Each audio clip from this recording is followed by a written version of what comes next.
Salut mes chers compatriotes. Notre pays vit des moments extrêmement difficiles avec la guerre civile qui a actuellement lieu dans les régions du nord-ouest et du sud-ouest. Et ce que nous aurons tous attendu du gouvernement de notre pays, c'est qu'il puisse s'impliquer de manière à mettre fin à cette guerre civile. Mais grande a été ma surprise de me rendre compte que hier encore, M. Biya, en dépit des recommandations de la commission Moussongué, qu'il a lui-même mis sur pied, a décidé de choisir d'autres voies et moyens. En l'occurrence, la voie de la corruption. Parce que nous constatons qu'au lieu d'adresser le problème de fond qui est à l'origine de la guerre civile qui a lieu actuellement dans la région du nord-ouest et du sud-ouest, M. Biya est en train de venir avec des solutions que j'appellerais des solutions cosmétiques. Je ne sais pas si M. Biya ne comprend pas que les anglophones du nord-ouest et du sud-ouest n'ont pas un problème d'argent. Ce n'est pas l'argent qu'ils veulent. En décidant d'octroyer des milliards pour corrompre ce Camerounais, je voudrais, à travers cette plateforme, envoyer un message à M. Biya. Vous n'allez pas réussir à corrompre les Camerounais du nord-ouest et du sud-ouest. Ce n'est pas l'argent qu'ils veulent. Tout ce qu'ils veulent, c'est une amélioration de leurs conditions de vie. Les Camerounais du nord-ouest et du sud-ouest ont les mêmes besoins que les Camerounais des autres régions du Cameroun. Les Camerounais veulent une amélioration totale de leurs conditions de vie. Vous avez envoyé une commission Moussongué sur le terrain. La commission Moussongué est allée à Bamenda, au palais de congrès de Bamenda. Et il a eu une rencontre républicaine avec des Camerounais de bonne foi, ressortissants de la région du nord-ouest. Ils ont expliqué les raisons de leur résistance à votre régime.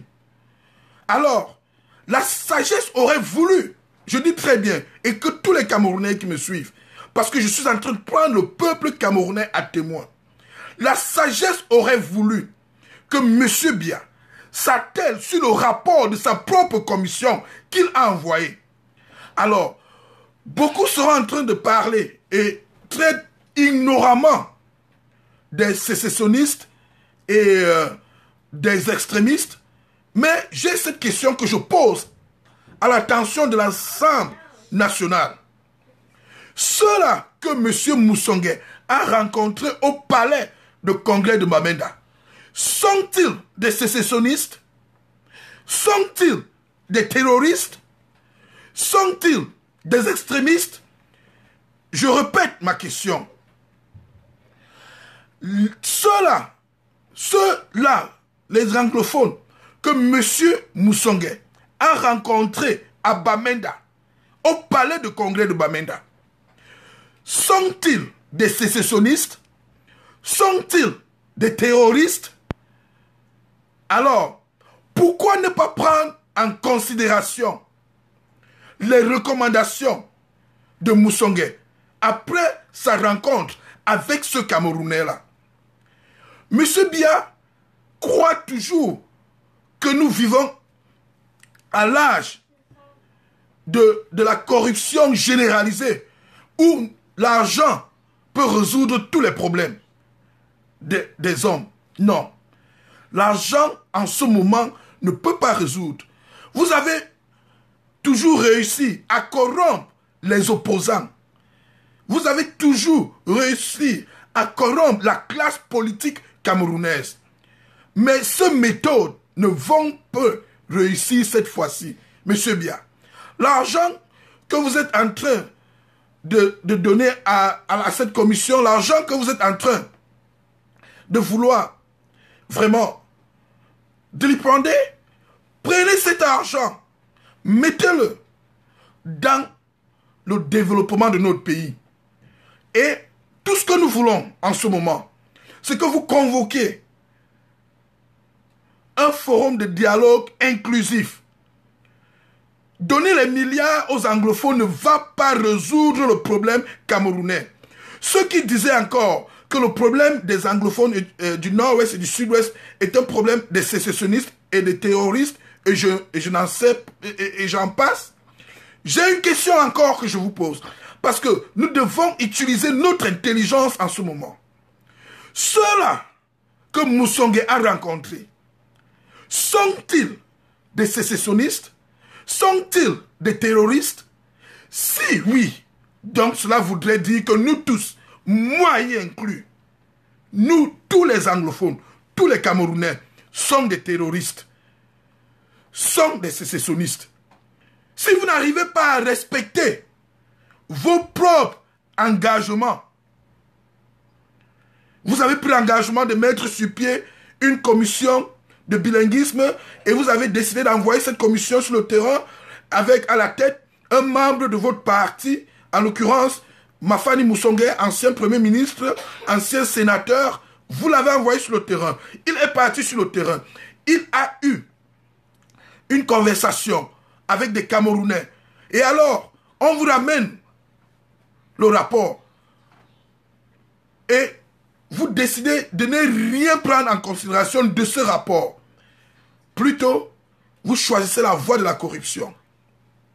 Je voudrais dire à M. Biya et à l'attention de tous les Camerounais qui me suivent. Ceux Camerounais du nord-ouest et du sud-ouest qui se battent, ils ne se battent pas pour une cause expansionniste. Ils se battent pour la préservation de leur propre vie. Ils se battent pour leur propre bien-être. Aucun anglophone du nord-ouest et du sud-ouest n'a traversé les frontières de son village pour aller conquérir le territoire de quelqu'un d'autre. Dans leur propre contrée, dans leur village, ils se sentent mal à l'aise. Et c'est ce malaise, et c'est ce mal-vivre qui est à l'origine de leurs revendications. Tant que nous, la nation camerounaise, n'aurait pas adressé les raisons fondamentales de revendication des Camerounais du nord-ouest et du sud-ouest, notre pays n'aura jamais la paix. Vous encore, qui semblez soutenir le régime de M. Biya, j'ai cette question pour vous. Qu'est-ce que vous attendez d'un monsieur de plus de 80 ans, dont tout l'avenir est derrière lui? Tout l'avenir de M. Paul Biya est derrière lui. Voilà pourquoi il s'en fout des Camerounais. M. Biya, tout ce qu'il anticipe en ce moment, c'est le déluge. Après lui, que ça soit le déluge. Et j'ai mal au cœur quand je vois cette jeune génération des Camerounais qui seront les plus grands perdants dans l'issue de cette violence, le soutenir. Et de prendre cette situation avec ambiguïté. Parce qu'il y en a d'autres qui sont entre est-ce que soutenir M. Biya ou reconnaître que les Camerounais ont le droit de revendiquer? Non. Il n'y a aucune ambiguïté dans cette affaire. Ceux qui se battent parce qu'il y a un malaise généralisé dans leur région. Tout ce qu'ils veulent, c'est l'amélioration de leurs conditions de vie. Donc, M. Biya, cessez de penser que vous allez corrompre les gens pour mettre fin aux revendications qui ont lieu actuellement. Ces revendications n'ont rien à voir avec le besoin de milliards. Non. Ces revendications ont pour objectif une restructuration de notre pays pour permettre que les Camerounais puissent se prendre en charge Beaucoup me demandent pourquoi est-ce que je ne vais pas condamner ceux qui sont en train de se battre.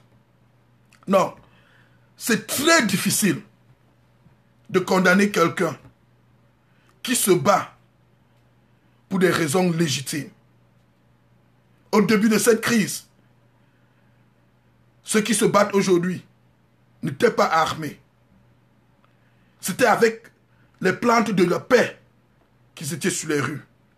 Les premières victimes, je vous le rappelle, les premières victimes de ces revendications ont été le peuple camerounais. Les étudiants de l'université de Buea, qui ont été violentés, violés, emprisonnés.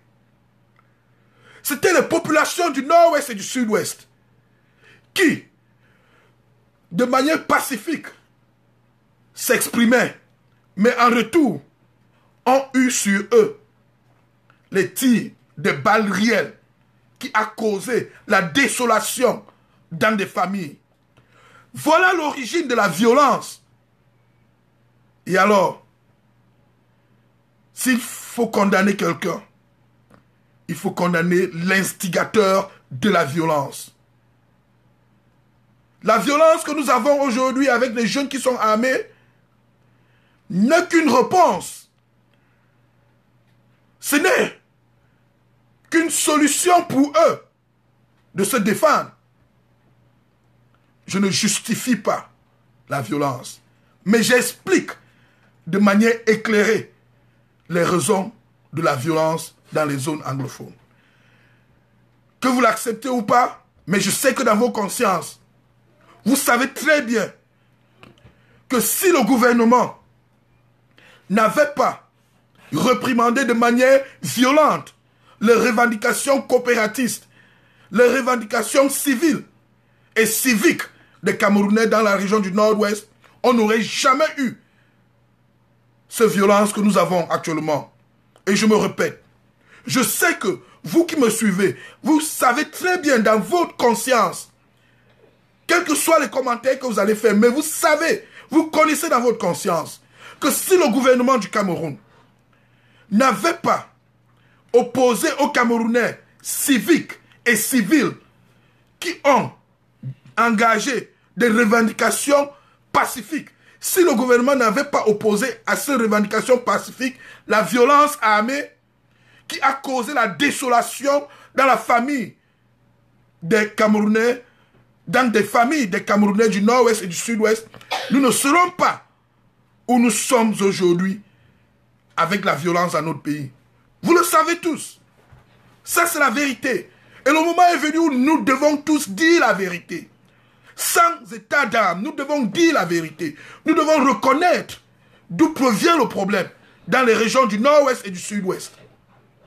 Des Camerounais, en application ou en exerçant leur droit de revendication, tel que reconnu par la Constitution du Cameroun dans son préambule, les Camerounais du Nord-Ouest et du Sud-Ouest, de manière pacifique, avec les arbres de la paix, en chantant sur les rues, ont décidé qu'il fallait que le gouvernement du Cameroun prenne en considération leur doléance, et à cela, le gouvernement a plutôt décidé d'envoyer sa soldatesque. Les premières victimes, et je le rappelle encore, les premières victimes de cette crise, ce n'étaient pas les membres des forces de défense de notre armée. Non. Ce n'étaient pas les membres de la police. Ce n'étaient pas les membres de la gendarmerie. Les premières victimes, je dis bien les premières victimes de cette guerre civile qui a lieu aujourd'hui, c'était les civils camerounais du Nord-Ouest et du Sud-Ouest. Et alors, s'ils ont décidé qu'ils veulent se défendre, parce que vous les avez poussés à choisir entre mourir et combattre, que voudrez-vous que nous autres, nous les pacifiques, que voulez que nous fassions? Tout ce que nous ne pouvons que faire, c'est d'appeler à un dialogue inclusif. Voilà tout ce que nous pouvons faire. Appeler un dialogue inclusif. Nous connaissons les raisons de cette violence. Et je tiens le gouvernement de M. Biya pour l'ultime responsable de la violence dans le nord-ouest et du sud-ouest. S'il n'avait pas tué les Camerounais au début de ces revendications, si les anglophones n'étaient pas... Si on ne les avait pas tués, si on ne les avait pas appelés des rats, des chiens, qu'est-ce qu'on n'a pas dit de ce Camerounais du nord-ouest? Face à cette indignité, on s'attendait à quoi? Que ces Camerounais du nord-ouest et du sud-ouest acceptent qu'ils sont des rats, qu'ils sont des chiens? Vous aurez voulu qu'ils acceptent qu'on les abatte sans qu'ils se battent? Non. Parce que sans même se battre, on les abattait. Enfin, ils ont décidé qu'ils vont être abattus en train de vouloir se battre. Voilà les raisons. Sans rien justifier. Voilà la vérité. Quand vous poussez un homme à choisir entre se battre et mourir, que croyez-vous qu'il va choisir? Les Camerounais du nord-ouest et du sud-ouest ont été poussés à un endroit où ils n'ont qu'à choisir entre se battre ou être abattus pour pouvoir obtenir ce que les citoyens dignes de ce monde méritent. Ils n'ont jamais demandé que M. Biya parte. Les revendications n'avaient rien à voir avec le pouvoir de M. Biya. Les revendications étaient focalisées sur les besoins des populations anglophones du nord-ouest et du sud-ouest. Et je dis, si nous n'arrêtons pas cette guerre, cela mettra fin à notre pays tel qu'il existe aujourd'hui. Je me répète encore, si nous ne mettons pas fin à cette guerre, tant qu'il est encore temps, nous allons tous concourir à la fin du Cameroun tel qu'il existe aujourd'hui. Si vous croyez que le Cameroun doit continuer à exister comme il existe en ce moment, alors M. Biya, convoquez un dialogue inclusif et mettez fin à cette guerre. Deux choses doivent avoir deux choses. L'un doit avoir fin avec cette guerre. Un, soit le Cameroun va vivre la fin de la dictature, la fin du mépris du peuple, la fin d'un régime dictatorial. Nous pouvons bien avoir la fin d'un régime dictatorial sans avoir la fin de M. Biya. Si Biya décide de se muer en un démocrate respectant le peuple et la constitution du Cameroun, cela mettra fin à son régime sans mettre fin à M. Biya. Donc, soit nous avons la fin de la dictature, du mépris du peuple camerounais, ou nous aurons la fin du Cameroun tel qu'il est maintenant. De ces deux choses, l'une aura lieu. Il n'y a pas autre solution. Cette guerre va continuer jusqu'à ce que soit nous ayons la fin de la dictature, la fin du mépris du peuple, ou ceux qui veulent continuer cette guerre, comme M. Biya le veut, ils mettront fin à ce vert ou jaune.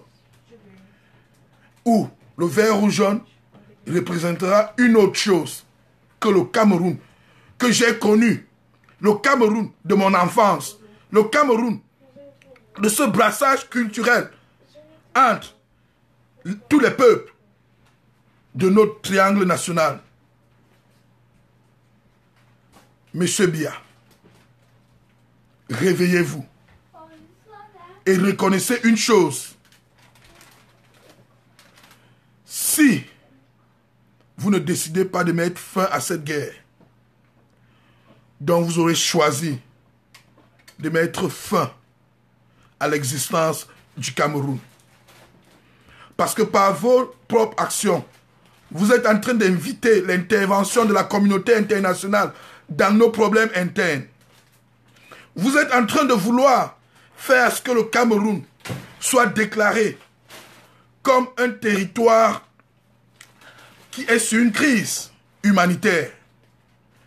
Oui, M. Biya, vos actions concourent à la déclaration du Cameroun comme un territoire sous crise humanitaire.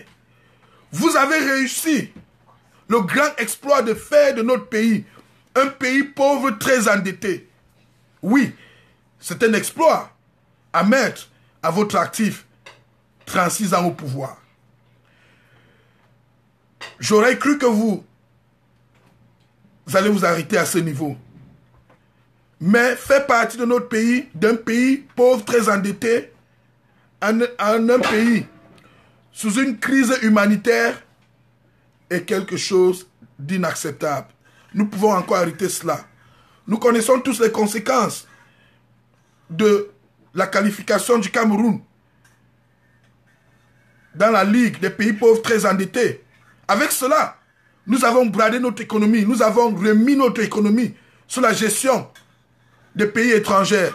Donc ceux-là qui continuent à parler de l'ingérence de notre pays, ils ne comprennent pas que la politique de M. Biya, depuis des lustres, avait déjà ouvert la porte à l'ingérence internationale dans les affaires de notre pays. Ils ne comprennent pas que c'est depuis la qualification du Cameroun dans le programme de pays pauvres très endettés que l'Occident a un contrôle sur notre pays. Parce que la ratification des conventions ayant trait à la qualification de pays pauvres très endettés soumet notre économie à la dictature occidentale. Donc après avoir bradé notre pays aux Occidentaux, cela ne suffit pas.